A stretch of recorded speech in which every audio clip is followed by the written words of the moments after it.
السلام علیکم ورحمۃ اللہ وبرکاتہ ان الحمد للہ والصلاة والسلام علی من لا نبی بعد اما بعد قال اللہ تبارک وتعالی ان الذين يكفرون بآيات الله ويقتلون النبيين بغير حق ويقتلون الذين يأمرون بالقسط من الناس فبشرهم بعذاب علیم۔ اللہ سبحانہ وتعالی یہود و نصارہ کا تذکرہ فرما رہے ہیں، خصوصی طور پہ یہودیوں کا، اہل کتاب میں سے۔ اللہ سبحانہ وتعالی فرماتے ہیں کہ بلا شبہ وہ لوگ جنہوں نے اللہ کی آیات کا انکار کیا، وَيَقْتُلُونَ النَّبِيِّينَ، اور انہوں نے انبیاء کو ناحق قتل کیا، یعنی کہ اتنے یہ بدبخت لوگ تھے کہ انہوں نے اللہ کے کئی انبیاء کو قتل کر دیا۔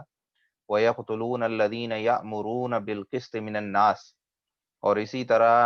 یہ ان لوگوں کو بھی قتل کرتے تھے لوگوں میں سے جو عدل و انصاف کی بات کرتے تھے، عدل و انصاف کا حکم دیتے تھے، حق کی دعوت دیتے تھے۔ فبشرہم بعذاب علیم، تو اے محمد رسول اللہ صلی اللہ علیہ وسلم، آپ ان لوگوں کو یہ خوشخبری دے دیجئے کہ ان کے لیے ایک دردناک عذاب اللہ سبحانہ وتعالی نے تیار رکھا ہے۔ تو اللہ سبحانہ وتعالی نے اس آیت میں انبیاء کے ساتھ ساتھ جو داعی ہیں، امر بالمعروف و نہی عن المنکر، نیکی کا حکم دینے والے، برائی سے روکنے والے، ان کا بھی تذکرہ کیا کہ ان کو بھی یہ لوگ قتل کرتے تھے۔ تو اللہ سبحانہ وتعالیٰ نے انبیاء کے ساتھ داعیان دین کا تذکرہ کر کے ایک انداز سے ان کی فضیلت اور ان کی جو اہمیت اللہ کے ہاں ہے اس کا بیان کیا کہ اللہ نے ان کو انبیاء کے ساتھ ان کا تذکرہ کیا۔ اور یہ جو اہل کتاب ہیں، اللہ سبحانہ وتعالیٰ نے ان کو اس دنیا میں بھی عذاب علیم، دردناک عذاب چکھایا، اور آخرت میں بھی ان کے لیے دردناک عذاب ہے، ان کے اتنے بڑے بڑے جو گناہ اور جرائم ہیں اس کی وجہ سے۔ اور جب یہ آیات نازل ہوئیں تو اس کے بعد جو مدینہ میں جو یہودی تھے ان کا بھی یہی انجام ہوا کہ انہوں نے مسلمانوں سے معاہدے کر کے پھر وہ عہد شکنی جب کی تو اس کے نتیجے میں ان میں سے بھی ایک قبیلے کو قتل کر دیا گیا اور دوسرے کو مدینے سے جو ہے وہ نکال دیا گیا۔ تو اللہ سبحانہ وتعالیٰ فرماتے ہیں اولئک الذین حبطت اعمالهم فی الدنیا والآخرہ، کہ ان کے اتنے بڑے بڑے گناہ اور اتنا بڑا جو کفر ان کا تھا اس کی وجہ سے ان کا انجام یہ ہوا کہ اولئک الذین، کہ یہ وہ لوگ ہیں، حبطت اعمالهم، کہ ان کے عمل، اگر انہوں نے کچھ اچھے کام بھی کیے، وہ غارت ہو گئے، وہ تباہ ہو گئے، وہ مٹا دیے گئے، فی الدنیا والآخرہ، اس دنیا میں بھی اور آخرت میں بھی۔ تو ان کو ان کے اعمال کا کوئی فائدہ نہیں ہوگا، کیونکہ ان کے جرائم اور گناہ جو ہیں وہ بہت بڑے ہیں، ان کا کفر بہت بڑا ہے۔ وما لهم من ناصرین، اور ان کا کوئی بھی مددگار نہیں ہوگا۔ الم تر الی الذین اوتوا نصیبا من الکتاب، اے محمد رسول اللہ صلی اللہ علیہ وسلم، آپ نے ان لوگوں کو نہیں دیکھا کہ جن کو کتاب کا ایک حصہ دیا گیا، یعنی کتاب ان لوگوں کو دی گئی، اہل کتاب کو، یدعون الی کتاب اللہ، اور اب ان کو بلایا جا رہا ہے اللہ کی کتاب کی طرف، لیحکم بینہم، تاکہ اللہ کی نازل کردہ کتاب اور وحی کے مطابق ان کے درمیان فیصلہ کر دیا جائے۔ ثم یتولی فریق منہم، لیکن پھر ہوتا یہ ہے کہ ان میں سے ایک گروہ اہل کتاب میں سے یہ منہ پھیر لیتا ہے، یہ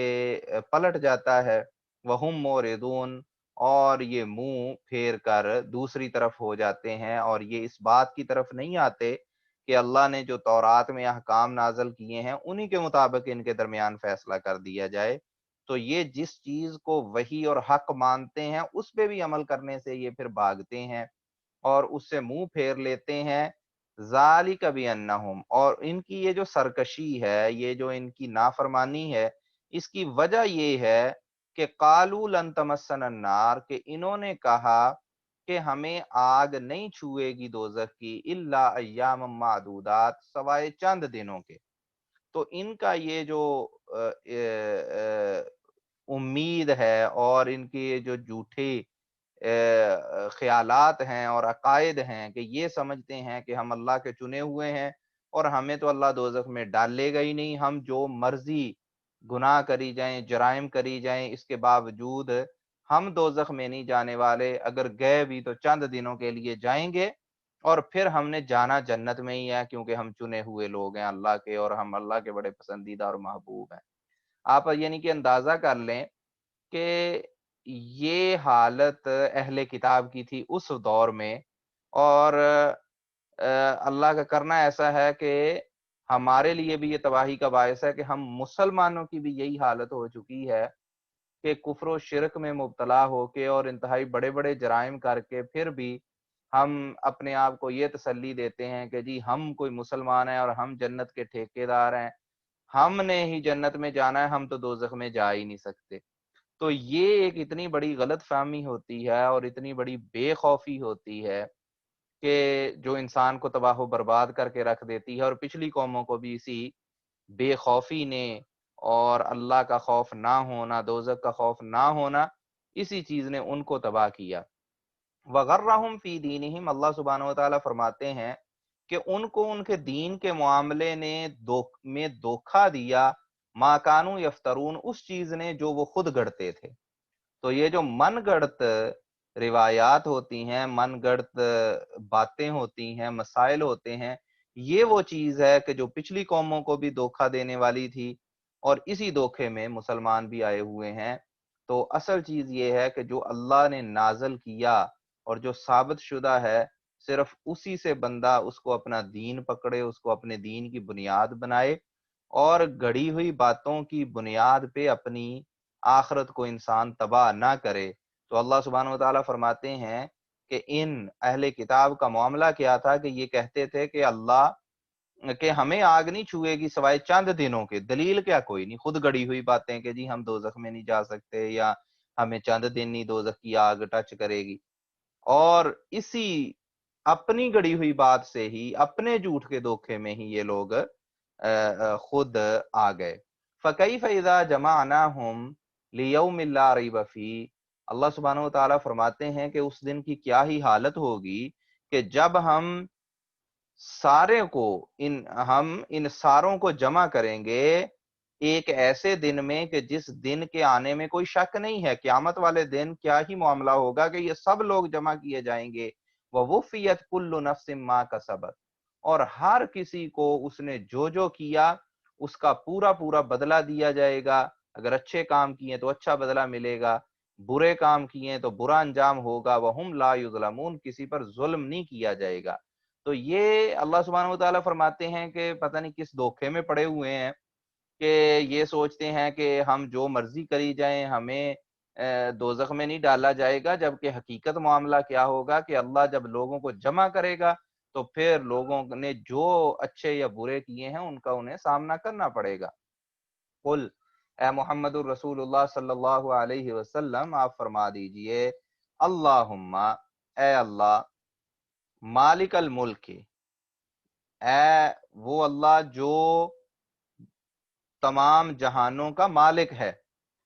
جو بادشاہت ہے اس کا بھی مالک اللہ سبحانہ وتعالی ہے، تو تل ملک من تشاء، تو جسے چاہتا ہے بادشاہی دیتا ہے، وہ تنزع الملک ممن تشاء، اور جس سے چاہتا ہے بادشاہت چھین لیتا ہے۔ یعنی یہ ایک حقیقت ہے تاریخی کہ کیسے کیسے طاقتور بادشاہ ہوئے، کتنی کتنی طاقتور سلطنتیں آئیں کہ لوگ ان کو دیکھ کے دبدبے میں آ جاتے تھے، اور کوئی سوچ نہیں سکتا تھا کہ ان کو زوال آ سکتا ہے، لیکن اللہ سبحانہ وتعالیٰ نے پھر ہر کسی کو جس سلطنت کو عروج آیا، جس بادشاہ کو عروج آیا، اس کا زوال بھی آیا، اور بڑی بڑی طاقتور جو سپر پاورز دنیا میں آئیں،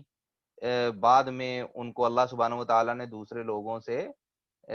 جو ہے وہ تباہ و برباد کروا دیا، اور ان سے وہ جو بادشاہت تھی، جو دنیا میں طاقت تھی، وہ چھین لی۔ تو اصل میں جو طاقت ہے وہ اللہ سبحانہ وتعالیٰ کے پاس ہے، جو ملک ہے، جو اصل بادشاہت ہے وہ اللہ کی ہے۔ اللہ جسے چاہتا ہے بادشاہت دے دیتا ہے، طاقت دیتا ہے، اور جس سے چاہتا ہے پھر وہ بادشاہت جو ہے وہ اس کو چھین لیتا ہے۔ وَتُعِزُّ مَن تَشَاءُ، اور اللہ جسے چاہتا ہے اسے عزت یا اسے مضبوطی اور طاقت دے دیتا ہے، وَتُذِلُّ مَن تَشَاءُ، اور اللہ سبحانہ و تعالی جب چاہتے ہیں وہ انہی عزت داروں کو پھر ذلیل و رسوا اور کمتر کر دیتے ہیں۔ بِيَدِكَ الْخَيْرُ، اے اللہ تیرے ہاتھ میں بھلائی ہے،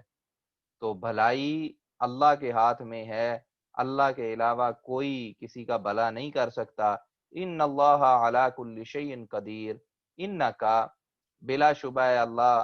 علی کل شیء قدیر، آپ ہر چیز پہ قادر ہیں اور قدرت رکھنے والے ہیں۔ تو اس آیت میں اللہ سبحانہ و تعالی، اس آیت میں اور اس سے اگلی آیت میں اللہ سبحانہ و تعالی کی قدرت اور طاقت کا اظہار، اقرار اور اس کا بیان ہے۔ تولج اللیل، اے اللہ تو رات کو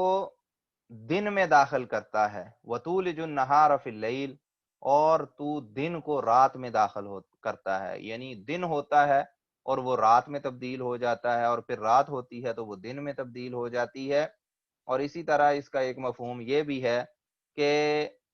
اگر اللہ سبحانہ و تعالیٰ نے دن اور رات کو ایک پیدا کیا ہے تقریباً برابر، لیکن گرمیوں اور سردیوں میں پھر کبھی دن بڑے ہو جاتے ہیں، کبھی راتیں بڑی ہو جاتی ہیں، تو ایک جو جب رات بڑی ہو جاتی ہے تو وہ اصل میں دن کے حصے میں داخل ہو گئی، اور جب دن بہت بڑا ہو جاتا ہے تو وہ رات کا جو حصہ تھا اس میں وہ داخل ہو گیا، اور اس طرح سے رات کا حصہ جو ہے وہ دن کے حصے میں آ گیا۔ تو اللہ سبحانہ و تعالیٰ ہی کی یہ قدرت اور مشیت ہے کہ اللہ کبھی دنوں کو لمبے کر دیتا ہے، کبھی راتوں کو لمبا کر دیتا ہے۔ وَتُخْرِجُ الْحَيَّ، اینڈ اور اللہ سبحانہ و تعالی آپ ہی ہیں کہ جو زندہ کو مردہ سے نکالتا ہے اور مردہ کو زندہ سے نکالتا ہے۔ تو اللہ سبحانہ و تعالی کی ہی یہ قدرت ہے کہ اللہ سبحانہ و تعالی جب، یعنی کہ ایک انسان جب وہ ایک اس پہ ایک ایسا دور ہوتا ہے کہ جب اس کا نام و نشان بھی نہیں ہوتا،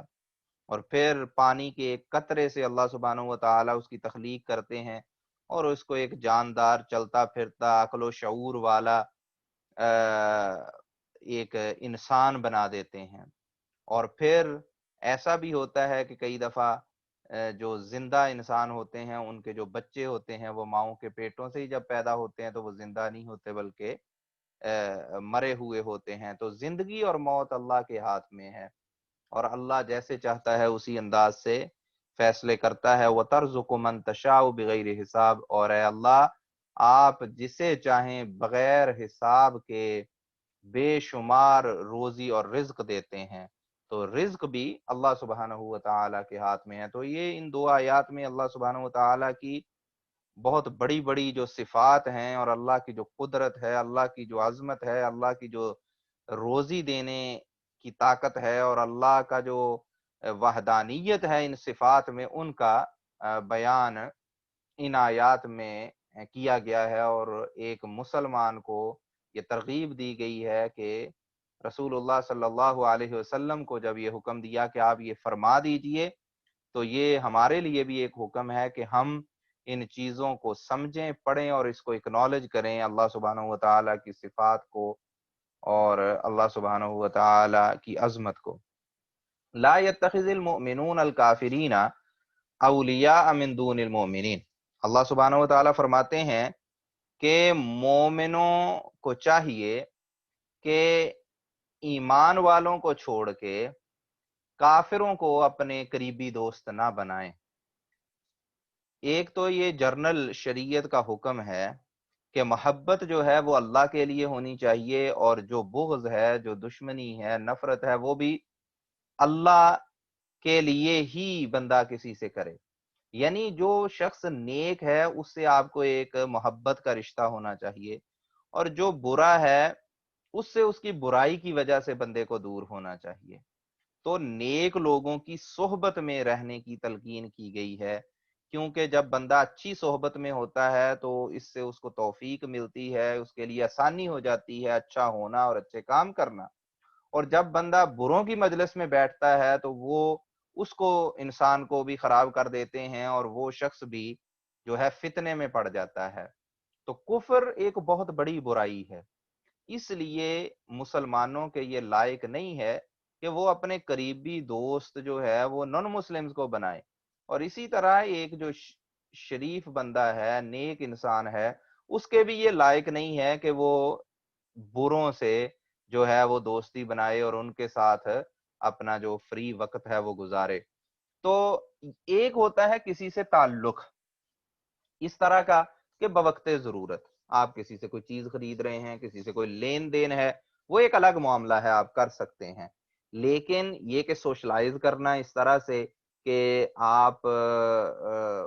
اس شخص کے ساتھ، ایک شخص آپ کا قریبی دوست ہے، آپ اسے گپ شپ لگاتے ہیں، اس کے ساتھ اٹھتے بیٹھتے ہیں اور اس کو اپنا بڑا قریبی تعلق رکھتے ہیں، تو یہ ایک تو نہ صرف یہ کہ کافر سے ایک نہیں کرنا چاہیے، بلکہ جو برا شخص ہے چاہے وہ مسلمان ہے، اس سے بھی بندے کو اس طرح کا تعلق نہیں رکھنا چاہیے، بلکہ اپنی کمپنی اچھے لوگوں میں جو ہے وہ رکھنی چاہیے۔ وَمَن يَفْعَلْ ذَلِكَ، اللہ سبحانہ و تعالیٰ فرماتے ہیں جو شخص ایسے کرتا ہے کہ اس کی جو محبت ہے وہ دین کی بجائے بے دینوں سے زیادہ ہو جاتی ہے اور وہ انہی کی طرف کھنچتا ہے، جو ایسا شخص ہے فَلَيْسَ مِنَ اللَّهِ فِي شَيْءٍ، تو اللہ کی طرف سے پھر اس کے لیے کوئی حمایت یا مدد نہیں ہے۔ فَلَيْسَ مِنَ اللَّهِ فِي شَيْءٍ إِلَّا أَن تَتَّقُوا مِنْهُمْ تُقَاةً، ہاں اگر کوئی مجبوری ہو کہ تم ان کے شر سے بچنا چاہتے ہو، اور ان کے شر سے بچنے کا طریقہ یہ ہے کہ بھئی تمہیں ان سے ذرا کہہ لیں تعلقات رکھنے پڑتے ہیں، تو پھر اس کی گنجائش ہے۔ لیکن جب اس بیسس کے، اس عذر کی بنیاد پہ ہوگا تو ظاہر سی بات ہے کہ بندہ اندر دل سے اپنی خوشی سے ان کے ساتھ وہ تعلقات نہیں رکھ رہا ہوگا، بلکہ وہ بقدر مجبوری وہ اس انداز سے ان سے کر رہا ہوگا، لیکن حقیقی جو اس کی محبت ہوگی، جو تعلق ہوگی، وہ اللہ والوں سے ہوگا۔ وَيُحَذِّرُكُمُ اللَّهُ نَفْسَهُ، اللہ سبحانہ و تعالیٰ تمہیں اپنی ذات سے ڈراتے ہیں کہ اللہ سے ڈرو اور اللہ کا ڈر اور خوف رکھو، وَإِلَى اللَّهِ الْمَصِيرُ، اور اللہ ہی کی طرف سب نے لوٹ کے جانا ہے۔ تو انسان کے یہ ذہن میں ہونا چاہیے کہ میری محبت اللہ سے ہے اور اللہ والوں سے ہے، اور میری محبت اللہ کے دشمنوں سے نہیں ہے۔ قُلْ إِن تُخْفُوا مَا فِي صُدُورِكُمْ، اللہ سبحانہ و تعالیٰ فرماتے ہیں کہ اے محمد رسول اللہ صلی اللہ علیہ وسلم آپ کہہ دیجئے کہ ان تخفوا ما فی صدورکم او تبدوہ، کہ جو تمہارے سینوں میں ہے، جو تمہارے دلوں میں ہے، جو تمہارے نفس میں ہے، چاہے تم اس کو چھپاؤ، او تبدوہ یا ظاہر کر دو، بول کے کہہ دو، اپنے عمل سے اس کا اظہار کر دو، یعلمہ اللہ، اللہ اس کو جانتا ہے، وَيَعْلَمُ مَا فِي السَّمَاوَاتِ وَمَا فِي الْأَرْضِ، اور اللہ سبحانہ و تعالی کو جو بھی آسمانوں میں یا زمینوں میں ہو رہا ہے، یا جو بھی آسمانوں میں اور زمین میں ہے، ہر چیز کا اللہ کو علم ہے۔ واللہ علی کل شیء قدیر، اور اللہ سبحانہ و تعالی ہر چیز پہ قادر ہے۔ تو اس لیے کوئی یہ نہ سوچے کہ اگر اس کی نیت اندر سے درست نہیں ہے تو وہ یہ نہ سوچے کہ اللہ کو پتہ نہیں چلے گا، بلکہ انسان کے اندر کیا ہے، جو انسان کی سوچ ہے، جو اس کا نظریہ ہے، جو وہ کسی کو دوست رکھتا ہے یا کسی سے اس کو بہت زیادہ محبت ہے، اس کا چاہے وہ اظہار کرے نہ کرے، اللہ اس چیز کو جانتا ہے۔ اور یہ جو دل کے اعمال ہوتے ہیں جس کا حکم دیا جاتا ہے، جیسے اللہ نے کہا کہ محبت اللہ والوں سے انسان کو رکھنی چاہیے، اللہ کے دشمنوں سے نہیں، تو اگر کوئی شخص اپنے دل میں محبت رکھتا ہے اللہ کے دشمنوں کی، اور اگر اس کا اظہار نہیں بھی کرتا تب بھی اللہ کو اس چیز کا علم ہے، کیونکہ اللہ ہر اس چیز کو جانتے ہیں، وہ چاہے اس کا کوئی انسان اظہار کرے یا نہ کرے۔ یوم تجد کل نفس ما عملت من خیر محضرا، اس دن، وہ قیامت کا دن ایک ایسا دن ہوگا کہ اس دن ہر شخص جو بھی اس نے اچھے کام کیے، وما عملت من سوء، یا جو بھی اس نے برے کام کیے، ہر چیز کو وہ اپنے سامنے موجود پائے گا، کوئی بھی چیز چھپی نہیں رہ جائے گی، بلکہ ہر چیز کھول کے اس کے سامنے رکھ دی جائے گی۔ تود لو ان بینہا، اس دن پھر وہ شخص یہ چاہے گا، یہ آرزو کرے گا کہ بینہا و بینہ امدن بعیدا، کہ اے کاش میرے اور میرے گناہوں اور برائیوں کے درمیان بہت بڑا فاصلہ اور دوری پیدا ہو جائے اور میں ان کو نہ دیکھوں، یہ میرے سامنے نہ آئیں، لیکن اس دن یہ آرزو کرنا بے مقصد ہوگا۔ اگر کوئی چاہتا ہے کہ اس کے اور اس کی برائیوں کے درمیان فاصلہ ہو جائے تو اس کو پھر اس دنیا میں کوشش کرنی پڑے گی کہ اپنے آپ کو برائیوں سے فاصلے پہ رکھے۔ وَيُحَذِّرُكُمُ اللَّهُ نَفْسَهُ، اور اللہ سبحانہ و تعالی تمہیں اپنے آپ سے ڈراتے ہیں کہ اللہ کی ذات کا ڈر رکھو، اللہ کا خوف رکھو۔ وَاللَّهُ رَؤُوفٌ بِالْعِبَادِ، اور اللہ سبحانہ و تعالی اپنے بندوں کے ساتھ بڑی ہی نرمی اور مہربانی کا معاملہ کرنے والے ہیں۔ اور یہ اللہ کی مہربانی ہی کا ایک اظہار ہے کہ اللہ سبحانہ و تعالی ہمیں بار بار وارن کر رہے ہیں، ہمیں اس چیز کا جو ہے وہ بار بار ہمیں یاد کروایا جا رہا ہے کہ اللہ سبحانہ و تعالیٰ نے قیامت والے دن حساب کتاب لینا ہے، ہر چیز کا حساب ہوگا۔ اس لیے ابھی اللہ کا تقوی اختیار کرو، اللہ سے ڈرو اور گناہوں سے باز آ جاؤ۔ قل ان کنتم تحبون اللہ فاتبعونی، اے محمد الرسول اللہ صلی اللہ علیہ وسلم آپ ان سے کہہ دیجئے اگر تم اللہ سے محبت کرتے ہو، اگر تمہارا دعویٰ یہ ہے کہ تمہیں اللہ سے محبت ہے، فاتبعونی، تو پھر میری پیروی کرو، یحببکم اللہ، اس کا فائدہ کیا ہوگا کہ اللہ تم سے محبت کرے گا، وَيَغْفِرْ لَكُمْ ذُنُوبَكُمْ، اور اللہ تمہارے گناہوں کو معاف فرما دے گا، واللہ غفور الرحیم، اور اللہ سبحانہ و تعالی بخشنے والا رحم کرنے والا ہے۔ تو جو یہودی عیسائی تھے ان کا دعویٰ بھی یہ تھا کہ ہم اللہ سے محبت کرتے ہیں، مسلمان بھی یہ دعویٰ کرتے ہیں کہ ہم اللہ سے محبت کرتے ہیں، لیکن محبت کا دعویٰ کر دینا ہی کافی نہیں ہے۔ اللہ سبحانہ و تعالیٰ نے فرمایا کہ اگر کوئی اللہ سے محبت کا دعوے دار ہے تو پھر اپنے دعوے کو سچ کرنے کی دلیل یہ ہے، اس کا تقاضا یہ ہے کہ محمد الرسول اللہ صلی اللہ علیہ وسلم کی اتباع اور فرما برداری کی جائے۔ تو جو اتباع سنت کرتا ہے، جو اللہ کے نبی کو آخری نبی بھی مانتا ہے اور آپ کے احکامات کو بھی مانتا ہے، وہ صرف اپنے دعوے میں سچا ہے۔ اور جو شخص رسول اللہ صلی اللہ علیہ وسلم پہ ایمان نہیں لاتا یا ایمان لانے کے بعد اطاعت و فرمانبرداری نہیں کرتا، تو وہ شخص اپنے اس دعوے میں جھوٹا ہے کہ وہ اللہ کا محب ہے، اللہ سے محبت کرنے والا ہے۔ لیکن جو شخص رسول اللہ صلی اللہ علیہ وسلم کی اطاعت و فرما برداری کرتا ہے، سنت کے مطابق اپنی زندگی کو ڈالتا ہے، تو نہ صرف یہ کہ وہ اپنے دعوے میں سچا ہے کہ وہ اللہ سے محبت کرتا ہے، بلکہ اس سے بڑھ کے اللہ کا وہ محبوب بن جاتا ہے اور اللہ اس سے محبت کرتے ہیں۔ یحببکم اللہ، اللہ سبحانہ و تعالیٰ فرماتے ہیں کہ اگر تم محمد رسول اللہ صلی اللہ علیہ وسلم کی اطاعت و فرما برداری کرو گے تو اللہ تم سے محبت کرے گا، وَيَغْفِرْ لَكُمْ، اور جس سے اللہ محبت کرتا ہے پھر اللہ اس کے گناہوں کو معاف فرما دیتے ہیں۔ واللہ غفور الرحیم، اور اللہ سبحانہ و تعالی گناہوں کو معاف کرنے والے اور رحم کرنے والے ہیں۔ قل اطیعوا اللہ، اے محمد رسول اللہ صلی اللہ علیہ وسلم آپ فرما دیجئے اطیعوا اللہ والرسول، اللہ اور اس کے رسول کی اطاعت و فرما برداری کرو۔ فَإِن تَوَلَّوْا، اگر تم اس چیز سے پھر گئے، اگر تم اس چیز سے پھر گئے، تم نے اللہ اور اس کے رسول کی اطاعت و فرما برداری نہ کی، فَإِنَّ اللَّهَ لَا يُحِبُّ الْكَافِرِينَ، تو اللہ سبحانہ و تعالی بلا شبہ کافروں سے محبت نہیں کرتا۔ یعنی محمد الرسول اللہ صلی اللہ علیہ وسلم کی اطاعت و فرمانبرداری کی اہمیت اور ضرورت اس آیت میں اس انداز سے بیان کی گئی کہ جو شخص اتباع رسول کا انکاری ہے وہ اسلام کا انکاری ہے، وہ کفر میں ہے۔ اتنی یہ شدید وعید اس آیت میں آئی ان لوگوں کے خلاف کہ جو سنت رسول کا انکاری ہے۔ اس سے پتہ چلتا ہے کہ انکار حدیث کتنا بڑا جرم اور کتنا بڑا کفر ہے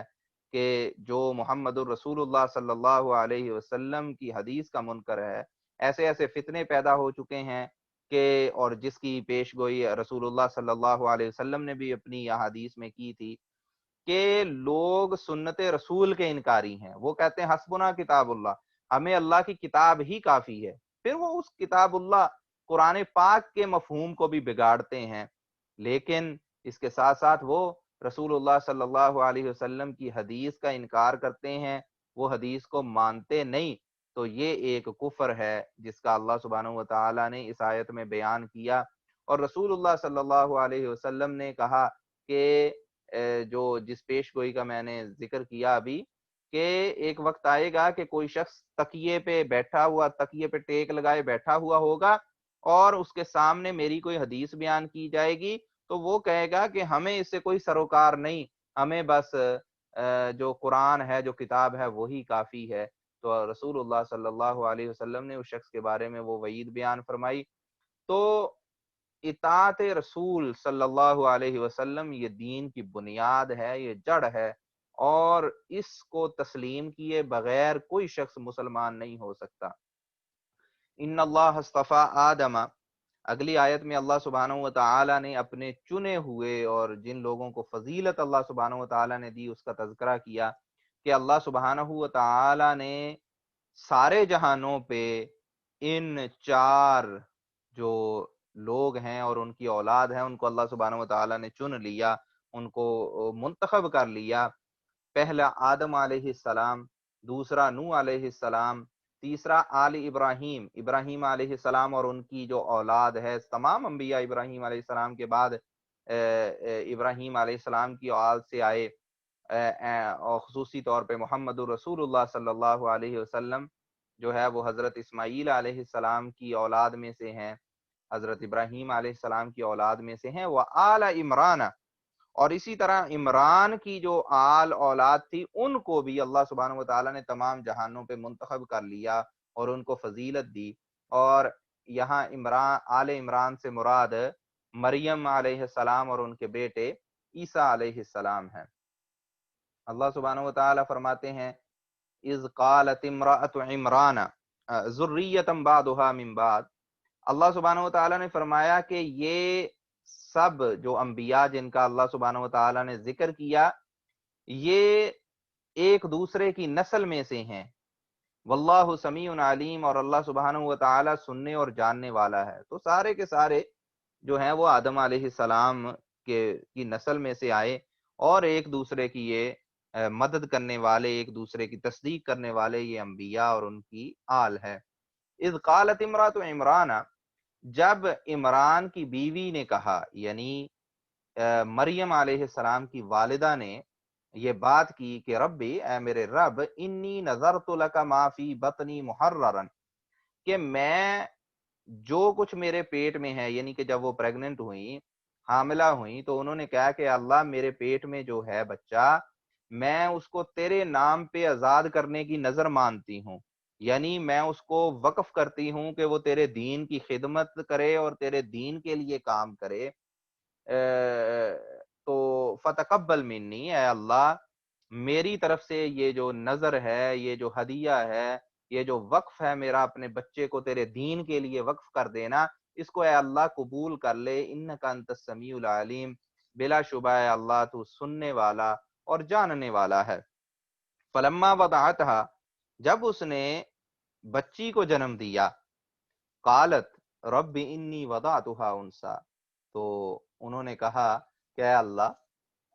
میں نے ایک بچی کو جنم دیا ہے، واللہ اعلم بما وضعت، اور اللہ سبحانہ و تعالیٰ کو اچھی طرح سے معلوم ہے کہ اس نے ایک بچی کو جنم دیا ہے، بچے کو جنم نہیں دیا۔ ولیس الذکر کالانثی، تو اور انہوں نے کہا کہ جی لڑکا جو ہے وہ لڑکی کی طرح تو نہیں ہے۔ تو انہوں نے کہا، جو عمران کی بیوی تھی، انہوں نے کہا کہ بھئی میں نے تو یہ نظر مانی تھی اور میرے یہ سوچ تھی کہ میرے بیٹا پیدا ہوگا اور اس بیٹے کو میں وقف کر دوں گی دین کی خدمت کرنے کے لیے، تو اب یہ بچی پیدا ہو گئی ہے، تو جو ایک دعوت دین میں اور دین کی خدمت کرنے میں ایک لڑکا کردار ادا کر سکتا تھا، شاید یہ لڑکی نہیں کر سکتی۔ تو انہوں نے اس پہ اس چیز کا اظہار کیا کہ میری نظر تو تھی، میری کوشش تھی کہ اللہ کے دین کی خدمت کے لیے میں اپنا بیٹا دے دوں، لیکن بیٹے کی بجائے میری بیٹی ہو گئی ہے۔ وَإِنِّي سَمَّيْتُهَا مَرْيَمَ، اور میں اس کا نام مریم رکھتی ہوں، وَإِنِّي أُعِيذُهَا بِكَ، اور میں اے اللہ اس کو تیری پناہ میں دیتی ہوں، وَذُرِّيَّتَهَا، اور اس کی جو اولاد ہے اس کو بھی میں تیری پناہ میں دیتی ہوں، من الشیطان الرجیم، شیطان مردود کے شر سے، کہ اے اللہ شیطان جو مردود ہے اس سے بچنے کے لیے میں اس مریم کو اور اس کی اولاد کو تیری پناہ میں دیتی ہوں۔ اور اللہ سبحانہ و تعالی نے ان کی اس دعا کو قبول کیا، جیسا کہ رسول اللہ صلی اللہ علیہ وسلم نے فرمایا کہ جب بھی کوئی بچہ پیدا ہوتا ہے تو شیطان اس کو چٹکی کاٹتا ہے، اس کو ٹچ کرتا ہے، اور اس ٹچ کرنے کی وجہ سے، اس تکلیف کی وجہ سے جو بچہ ہے وہ روتا ہے۔ لیکن اللہ سبحانہ و تعالیٰ نے مریم علیہ السلام اور ان کے بیٹے عیسیٰ علیہ السلام کو شیطان کے اس شر سے، اس شرارت سے محفوظ رکھا، اور ان کی پیدائش کے وقت سے ہی ان کو اللہ سبحانہ و تعالیٰ نے اپنی پناہ میں لے لیا۔ فَتَقَبَّلَهَا رَبُّهَا بِقَبُولٍ حَسَنٍ، تو اللہ سبحانہ و تعالیٰ نے ان کو، یعنی کہ مریم علیہ السلام کو جو ہے وہ اچھے طریقے سے قبول کر لیا۔ یعنی کہ انہوں نے کہا تو یہ تھا نا کہ بھی جو بھی میرے پیٹ میں ہے، جو بھی حمل ہے، بچہ بچی، وہ اے اللہ میں تیری راہ میں وقف کر دوں گی کہ وہ دین کی خدمت میں مصروف ہو جائے۔ تو اگرچہ لڑکا پیدا نہیں ہوا، لیکن اللہ نے اس نظر کو بھی قبول کر لیا، اور اللہ نے ان کو چن لیا، مریم علیہ السلام کو۔ وَأَنبَتَهَا نَبَاتًا حَسَنًا، اور اللہ سبحانہ و تعالی نے ان کی بہت اچھے طریقے سے پرورش کی۔ وَكَفَّلَهَا زَكَرِيَّا، اور زکریا علیہ السلام جو ایک اور نبی ہیں، اور یہ خالو تھے مریم علیہ السلام کے، انہوں نے ان کی کفالت کی اور وہ گارڈین بنے، کیونکہ جب ان کے والد موجود نہیں تھے مریم علیہ السلام کے، تو یہ ایک اتنی بابرکت بچی تھی، اور اتنی یعنی کہ اللہ کا قرب اور اللہ کا جو اللہ کی طرف سے ان کی جو فضیلت بیان کی گئی، اس کی وجہ سے بہت سارے لوگ تھے جو چاہتے تھے کہ ہمیں اس خدمت کا موقع دیا جائے کہ ہم اس بچی کو پالیں پوسیں اور اس کی کفالت کریں۔ یہاں تک کہ ان لوگوں نے قرآن اندازی کی، وہ آپس میں جھگڑ رہے تھے کہ ہر بندہ اس سعادت کو، اس برکت کو حاصل کرنا چاہتا تھا کہ اس یتیم بچی کو پالے۔ تو اللہ سبحانہ و تعالی نے جو ان کے خالو تھے، ان کا قرآن نکلا، ان کی یہ ذمہ داری لگائی گئی کہ بھئی آپ اس بچی کی کفالت کریں۔ تو مریم علیہ السلام یہ ایک الگ حجرے میں رہتی تھی اور وہاں اللہ کی عبادت کرتی تھیں۔ کلما دخل علیہا زکریا المحراب، تو اس حجرے میں جب بھی زکریا علیہ السلام داخل ہوتے، وجد عندہا رزقا، تو وہ وہاں دیکھتے کہ ان کے پاس بے موسم پھل پڑے ہوئے ہیں، ان کے پاس رزق پڑا ہوا ہے، تو وہ بڑے حیران ہوتے کہ اس گھر میں اس کا، مریم کا کفیل ہوں، اور میں ہی اس کے لیے کھانے کا اور چیزوں کا انتظام کرتا ہوں، تو یہ اس کے پاس یہ اس طرح کی چیزیں کہاں سے آ جاتی ہیں، اور وہ بھی بے موسم کی۔ قال یا مریم انا لکی ھذا، تو وہ ان سے پوچھتے کہ اے مریم، انا لکی ھذا، یہ آپ کے پاس کہاں سے آ گئی چیزیں؟ قالت هو من عند اللہ، تو وہ کہتی کہ یہ اللہ کی طرف سے ہے، اللہ نے یہ بھیجا ہے آسمانوں سے میرے لیے یہ پھل۔ ان اللہ یرزق من یشاء بغیر حساب، بلا شبہ اللہ سبحانہ و تعالی جسے چاہتے ہیں بغیر حساب کتاب کے بے شمار رزق عطا کرتے ہیں۔ تو فضیلت آپ ملاحظہ کریں کہ مریم علیہ السلام اس کمرے میں اکیلی اللہ کی عبادت کر رہی ہیں، اور آسمانوں سے ان کے لیے پھل نازل ہو رہے ہیں۔ ہنالک دعا زکریا ربا، زکریا علیہ السلام نے وہیں پہ اپنے رب سے یہ دعا کی۔ ان کے ذہن میں آیا کہ اللہ جو مریم کو بغیر موسم کے، بغیر سبب کے پھل پہنچا سکتا ہے، تو میں ایک بڑا شخص ہوں اور میری یہ عمر نہیں ہے کہ میرے بچے ہوں، تو اللہ جو بغیر موسم کے پھل مریم تک پہنچا سکتا ہے، وہ اس اللہ کے لیے بعید نہیں، دور نہیں، اور کوئی مشکل نہیں کہ میں بڑا ہوں، میری بیوی بڑی ہے اور ہمیں اللہ اولاد دے دے۔ قال رب هب لی من لدنک ذریۃ طیبہ، انہوں نے وہیں کھڑے ہو کے دعا کی کہ اے اللہ، حب لی من لدنک ذریۃ طیبہ، مجھے اپنی جناب سے ایک پاکیزہ اولاد دے دیجئے، پاک صاف، انک سمیع الدعاء، بلا شبہ تو اے اللہ دعاؤں کو سننے والا ہے۔ فنادتہ الملائکہ، فرشتوں نے زکریا علیہ السلام کو پکارا، وَهُوَ قَائِمٌ يُصَلِّي فِي الْمِحْرَابِ، اس حالت میں کہ وہ حجرے میں کھڑے ہو کے نماز پڑھ رہے تھے، تو فرشتوں نے پکار کے کہا کہ ان اللہ یبشرک بیحییٰ، اے زکریا، اللہ سبحانہ و تعالیٰ آپ کو خوشخبری دے رہے ہیں کہ آپ کا ایک بیٹا پیدا ہوگا جس کو یحییٰ اللہ نے جس کا نام رکھا ہے، مصدقم بکلمۃ من اللہ، اور وہ اللہ کے کلمہ کی تصدیق کرنے والا ہوگا۔ کلمہ سے مراد عیسیٰ علیہ السلام ہیں کہ عیسیٰ علیہ السلام کی وہ تصدیق کرے گا، تائید کرے گا، ان کا ساتھ دے گا۔ اور عیسیٰ علیہ السلام کو کلمۃ اللہ کہا جاتا ہے کیونکہ اللہ سبحانہ و تعالیٰ نے انہیں باپ کے بغیر پیدا کیا، اور اللہ سبحانہ و تعالیٰ نے ان کی تخلیق کے بارے میں فرمایا کہ جب اللہ کا فیصلہ ہوتا ہے تو اللہ صرف ایک کلمہ کن بولتا ہے اور چیزیں ہو جاتی ہیں۔ تو اللہ سبحانہ و تعالیٰ نے اس کو ماں باپ کے ملاپ کی بجائے صرف ایک ماں سے بغیر باپ کے پیدا کیا، اور اللہ سبحانہ و تعالیٰ نے اس لیے انہیں کلمت اللہ قرار دیا۔ تو کلمت اللہ جو ہیں عیسیٰ علیہ السلام ان کی تصدیق کریں گے، وہ سیدہ، اور یہ جو آپ کا بیٹا یحییٰ ہے یہ سردار ہوگا، وہ حسوراً، اور یہ اپنے آپ پہ کنٹرول کرنے والا ہوگا، اللہ اس کو گناہوں سے برائیوں سے بچائے گا، وہ نبی من الصالحین، اور یہ نیک لوگوں میں سے ایک نبی ہوگا، وہ نبی من الصالحین، اللہ کے جو نیک انبیاء ہیں ان میں سے ایک نبی یہ آپ کا بیٹا یحییٰ ہوگا۔ تو اندازہ کریں کہ انہوں نے اللہ سے ذریتاً طیبہ کی دعا کی کہ اللہ مجھے پاک صاف اولاد دے،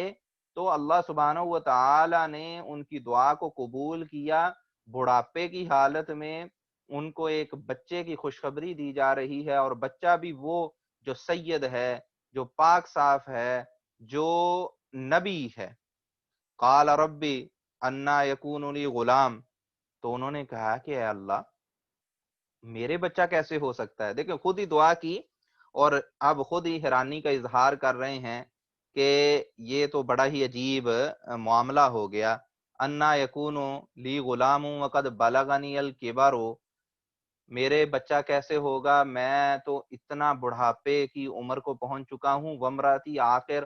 اور میری بیوی بھی بانجھ ہے۔ قال کذالک اللہ یفعل ما یشاء، تو فرشتوں نے انہیں کہا کہ اللہ سبحانہ و تعالی جیسا چاہتے ہیں ویسا کرتے ہیں، کوئی چیز اللہ سبحانہ و تعالی کے سامنے رکاوٹ نہیں۔ قال رب اجعل لی آیہ، زکریا علیہ السلام نے فرمایا کہ اے اللہ میرے لیے کوئی نشانی بنا دیجئے، مجھے کوئی نشانی اس چیز کی دکھائیے کہ میرے ایک یعنی کہ یہ ایک معجزہ ہے، یہ ایک بڑا ناممکن سا کام ہے، تو میرے لیے کوئی اور سائن، کوئی نشانی اس کے لیے مقرر کیجئے۔ قال آیتک اللہ تکلم الناس، اللہ سبحانہ و تعالیٰ نے فرمایا کہ نشانی یہ ہے تمہارے لیے کہ تم 3 دن تک لوگوں سے بات نہیں کر سکو گے، الا رمزا، سوائے اشارہ کنایا کے، کہ تمہیں اشاروں کی زبان میں بات کرنی پڑے گی، تمہاری زبان نہیں 3 دن تک لوگوں سے بات کر سکے گی۔ وَاذْكُرْ رَبَّكَ كَثِيرًا، اور جب 3 دن کے لیے اللہ سبحانہ و تعالیٰ تم سے تمہاری قوت گویائی، بولنے کی طاقت سلب کر لیں گے، تو اس دوران تم اللہ کا ذکر کثرت سے کرو۔ وَسَبِّحْ بِالْعَشِيِّ وَالْإِبْكَارِ، اور اللہ کی جو تسبیح ہے، جو پاکیزگی ہے، وہ صبح و شام بیان کرتے رہو۔ تو اللہ سبحانہ و تعالیٰ نے ان کو یہ بھی ایک نشانی دی کہ 3 دن تک وہ جو ہے اللہ سبحانہ و تعالیٰ نے ان کی قوت گویائی جو ہے وہ سلب کر لی، اور یہ دکھانے کے لیے کہ جو اللہ سبحانہ و تعالیٰ واقعہ ہی تمہیں ایک خلاف عادت جو ہے وہ معجزاتی طور پہ ایک بچہ جو ہے وہ تمہارے گھر پیدا ہوگا۔ وَإِذْ قَالَتِ الْمَلَائِكَةُ، اللہ سبحانہ و تعالیٰ فرماتے ہیں کہ جب فرشتوں نے کہا یا مریم، اے مریم، ان اللہ اصطفاکی وطہرکی، اللہ سبحانہ و تعالیٰ نے تمہیں چن لیا ہے، وطہرکی، اور اللہ سبحانہ و تعالیٰ نے تمہیں پاک کر دیا ہے، واصطفاکی علی نساء العالمین، اور اللہ سبحانہ و تعالیٰ نے تمہارا انتخاب کر لیا ہے، تمہیں فضیلت دی ہے تمام جہانوں کی عورتوں پر۔ تو اللہ سبحانہ و تعالیٰ نے یہاں پہ مریم علیہ السلام کی فضیلت بیان کی۔ جیسے اللہ سبحانہ و تعالیٰ نے مریم علیہ السلام کو تمام جہانوں کی عورتوں پہ چنا، فضیلت دی، اسی طرح حدیث میں اور خواتین کی بھی فضیلت آتی ہے۔ حضرت آسیہ علیہ السلام کی، جو فرعون کی بیوی تھی، اور اسی طرح خدیجۃ الکبریٰ رضی اللہ تعالی عنہا کی، اور پھر عائشہ رضی اللہ تعالی عنہا، فاطمہ رضی اللہ تعالی عنہا۔ تو یہ 5 خواتین ایسی ہیں کہ جن کو اللہ نے تمام جہان کی جو خواتین ہیں ان پہ فضیلت دی ہے اور ان پہ چن لیا ہے۔ یا مریم اقنتی، اے مریم اقنتی لربک، اپنے رب کی اطاعت کر، وسجدی، اور اپنے رب کے لیے سجدہ کر، ورکعی مع الراکعین، اور رکوع کرنے والوں کے ساتھ تو بھی اپنے رب کے لیے رکوع کر، یعنی نماز کی ادائیگی کر۔ ذالک من انباء الغیب، اللہ سبحانہ و تعالی اب یہاں پہ محمد الرسول اللہ صلی اللہ علیہ وسلم کو مخاطب ہو کے فرماتے ہیں کہ یہ جو واقعات ہیں جو قرآن کی شکل میں ہم آپ پہ نازل کر رہے ہیں، یہ غیب کی خبروں میں سے ہیں۔ نوحیہ الیک، اس کی ہم آپ کی طرف وحی کر رہے ہیں۔ وما کنت لدیہم اذ یلقون اقلامہم ایہم یکفل مریم، اور آپ اے محمد رسول اللہ صلی اللہ علیہ وسلم اس وقت وہاں موجود نہیں تھے۔ اذ یلقون اقلامہم، آپ ان کے درمیان نہیں تھے جب وہ قرعہ ڈال رہے تھے، پرچیاں ڈال رہے تھے۔ اب ہم پرچیاں کہہ لیتے ہیں، اس وقت وہ قلم ڈالتے ہوتے تھے، لکڑیاں کہہ لیں یا پین، کہ ایہم یکفل مریم، کہ کون مریم کی کفالت کرے گا۔ جیسے میں نے پیچھے بیان کیا تھا کہ وہ لوگ آپس میں ان کا اختلاف ہو گیا، ہر شخص چاہتا تھا کہ میں کفیل بنوں، میں ذمہ داری لوں مریم علیہ السلام کی۔ تو انہوں نے پھر قرآن اندازی کر کے دیکھا کہ بھئی چلو جس کا نام نکلے گا وہ کفیل بن جائے گا۔ تو اللہ سبحانہ و تعالیٰ فرما رہے ہیں کہ یہ غیب کی جو خبریں ہیں یہ ہم اے محمد رسول اللہ صلی اللہ علیہ وسلم آپ کو دے رہے ہیں، کیونکہ علم غیب اللہ کے علاوہ کسی کے پاس نہیں ہے۔ تو غیب میں سے جو خبر ہوتی ہے وہ اللہ ہی کسی کو دیتا ہے، اور ہر وقت جو دیکھنے والا ہے، جو علم کی موجودگی ہے، وہ بھی صرف اور صرف اللہ کی ذات ہے کے لیے ہے، اور کسی کو کوئی شخص ایسا نہیں ہے کہ جو ہر جگہ حاضر ہو۔ تو اس لیے اللہ سبحانہ و تعالیٰ نے فرمایا کہ آپ اس وقت وہاں پہ موجود نہیں تھے جب وہ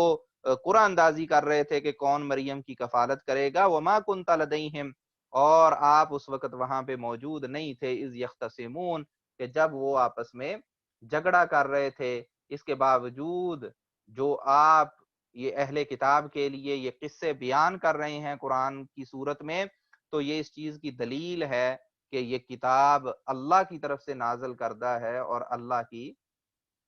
وحی ہے۔ اذ قالت الملائکۃ، جب فرشتوں نے کہا، یا مریم، اے مریم، ان اللہ یبشرک بکلمۃ من، اللہ سبحانہ و تعالی آپ کو خوشخبری دیتا ہے ایک کلمہ کی، جو اللہ کی طرف سے کلمہ ہے، اللہ کی طرف سے جو جس کے لیے کن کہا گیا اور اب وہ معاملہ ہونے والا ہے۔ اسمہ، اس کا نام، المسیح عیسیٰ ابن مریم، اس کا نام مسیح عیسیٰ ابن مریم ہے۔ وجیہن فی الدنیا، وہ اس دنیا میں بھی بہت ہی عزت والا ہوگا، والآخرتی، اور آخرت میں بھی وہ عزت والا ہوگا، ومن المقربین، اور وہ اللہ سبحانہ و تعالی کے قریبی لوگوں میں سے ہوگا۔ تو عیسیٰ علیہ السلام کا جو ایک لقب ہے، جو نام ہے المسیح، یہ مس سے ہے چھونا۔ تو چونکہ اللہ سبحانہ و تعالیٰ نے ان کو بے شمار ایسے معجزے دیے تھے کہ جب وہ چھوتے تھے تو اس سے لوگ شفایاب ہو جاتے تھے، اس لیے ان کا نام جو ہے وہ المسیح ہے۔ وَيُكَلِّمُ النَّاسَ، اللہ سبحانہ و تعالیٰ مزید فرماتے ہیں کہ وَيُكَلِّمُ النَّاسَ فِي الْمَهْدِ، کہ وہ لوگوں سے بات کرے گا جولے میں، گود میں جب ہوگا، بچہ، چھوٹا بچہ لوگوں سے بات کرے گا، جیسے اس کی وضاحت سورہ مریم میں ہے کہ وہ جب مریم علیہ السلام اپنی قوم کے پاس واپس آئیں تو وہاں پہ عیسیٰ علیہ السلام نے بالکل چھوٹی عمر میں، جب وہ یعنی کہ دودھ پیتے بچے تھے، تو وہ انہوں نے اپنی قوم سے مکالمہ کیا، ان سے بات کی، وَقَهْلًا، تو وہ اپنے جو گہوارہ ہے، جو گود کی ایج ہے، اس میں بھی باتیں کرے گا اور اپنی ادھیڑ عمر میں بھی باتیں کرے گا، وَمِنَ الصَّالِحِينَ، اور وہ نیک لوگوں میں سے ہوگا۔ مریم علیہ السلام ایک غیر شادی شدہ، جب انہوں نے یہ بات فرشتوں کی سنی تو وہ بڑی پریشان ہوئی، انہوں نے کہا قالت ربی، انہوں نے کہا اے میرے رب، انا یکون لی ولد، میرے بچہ کیسے ہو سکتا ہے، ولم یمسسنی بشر، مجھے تو کسی انسان نے نہیں چھوا، مجھے کسی انسان نے ہاتھ نہیں لگایا، قال کذالک اللہ یخلق ما یشاء، تو فرشتے نے کہا کہ اسی طرح اللہ جسے چاہتا ہے پیدا کرتا ہے، اذا قضا امرا، جب اللہ سبحانہ و تعالی کسی معاملے کا فیصلہ کرتے ہیں تو پھر اللہ اسباب کا محتاج نہیں، انما یقول، اللہ سبحانہ و تعالی اس معاملے کے لیے کہتے ہیں کن، ہو جا، فیکون، تو وہ معاملہ ہو جاتا ہے، وَيُعَلِّمُهُ الْكِتَابَ، وہ فرشتہ اپنی بات کو کنٹینیو کرتا ہے کہ اللہ سبحانہ و تعالی اس بچے کو کتاب سکھائے گا، یعنی کہ لکھنا سکھائے گا، یا اس سے مراد کتاب ہے کہ اللہ اپنی جو کتاب ہے وہ اسے سکھائے گا، والحکمہ، اور اس کو حکمت اور دانائی سکھائے گا، والتورات والانجیل، اور اللہ سبحانہ و تعالی اس کو تورات کا علم دے گا، اور اسی طرح انجیل جو اس نبی پہ نازل ہوگی اور اس کا علم اللہ سبحانہ و تعالی ان کو دے گا، ورسولا الی بنی اسرائیل، اور یہ بچہ بنو اسرائیل کی طرف اللہ کا رسول ہوگا، انی قد جئتکم بآیت من ربکم، اور یہ انہیں یہ پیغام دے گا، یہ اللہ کی طرف سے یہ میسج پہنچائے گا کہ میں تمہارے رب کی طرف سے ایک آیت، ایک نشانی لے کر تمہارے لیے آیا ہوں، انی اخلق لکم من الطین، اور اللہ سبحانہ و تعالی نے یہاں پہ عیسیٰ علیہ السلام کے معجزات کا تذکرہ شروع کیا ہے کہ عیسیٰ علیہ السلام نے اپنی قوم سے کہا کہ انی اخلق لکم من الطین، کہ میں مٹی میں سے تمہارے سامنے ایک شکل بناؤں گا، کہیت الطیر، پرندے کی طرح وہ شکل ہوگی، فانفخ فیہ، میں اس میں پھونک ماروں گا، فیکون طیرا باذن اللہ، اور اللہ کے حکم سے، اللہ کی اجازت سے وہ پرندہ بن جائے گا، یعنی مٹی کا ایک کہہ لیں کہ مجسمہ بنایا، مٹی سے ایک پرندے کی شکل کا نمونہ بنایا، اور اس پہ جب پھونک ماری تو اللہ کے حکم سے وہ جاندار پرندہ بن گیا، وَأُبْرِئُ الْأَكْمَحَ، اور میں جو مادر زاد یعنی کہ پیدا ہوتے ہی اندھا ہے، پیدائشی اندھا جو ہے، والابرسا، اور اسی طرح جو کوڑ کا مریض ہے اس کو میں شفا یاب کروں گا، وَأُحْيِي الْمَوْتَى، اور میں مردوں کو زندہ کروں گا، بِإِذْنِ اللہ، اللہ کے اذن سے، اللہ کی اجازت سے، وَأُنَبِّئُكُم بِمَا تَأْكُلُونَ وَمَا تَدَّخِرُونَ فِي بُيُوتِكُمْ، اور میں تمہیں بتاؤں گا کہ تم اپنے گھروں میں کیا کھاتے ہو، کیا سٹور کرتے ہو، کیا ذخیرہ کرتے ہو، ان فی ذالک، اس سب میں لآیۃ لکم، تمہارے لیے نشانی ہے، یہ معجزات ہیں جو اللہ سبحانہ و تعالی نے مجھے دیے ہیں، ان کنتم مومنین، اگر تم ایمان لانے والے ہو۔ تو اللہ سبحانہ و تعالی نے ہر دور میں جس چیز کا بہت زیادہ کہہ لیں کہ کسی دور میں لوگوں پہ اثر تھا، یا لوگ جس چیز کے پیچھے بہت چلتے تھے، اسی انداز سے اللہ سبحانہ و تعالی نے انبیاء کو معجزات دیے۔ موسیٰ علیہ السلام جس وقت آئے اس وقت